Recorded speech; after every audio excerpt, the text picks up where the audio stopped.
ছোটবেলায় দেখতাম যার এমন সুন্দর একটা বাইক আছে তার 3-4টা করে গার্লফ্রেন্ড আছে। তখন থেকেই ভাবতাম যখন বড় হব একটা বাইক কিনবো আর খালি নারী পটাবো। বাট কয়দিন পরে একটা বাইক আমি ঠিকই কিনলাম, বাট নারী তো দূরের কথা, মেয়ের মাও পটে না। কারণ আমার গাড়ি চলতো কম, ঠেলা লাগতো বেশি, আমি না জেনেই কিনা ফেলাইছিলাম।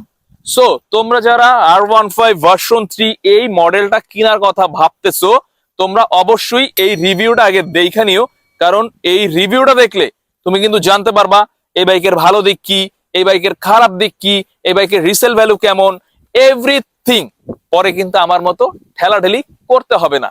সো এখনই চলে যাও ইউটিউবে, গিয়ে সার্চ দাও সাইফুল ইসলাম বাদল, আর দেখে আসো R15 এর এই রিভিউটা। আর তোমরা যারা আমার সাবস্ক্রাইবার, তুমি যদি আমার সাবস্ক্রাইবার হও, তোমার জন্য কিন্তু থাকবে একটা আকর্ষণীয় হেলমেট আমার পক্ষ থেকে, একদম free gift. So press the subscribe button and wait for the your helmet. Thank you. আল্লাহ হাফেজ।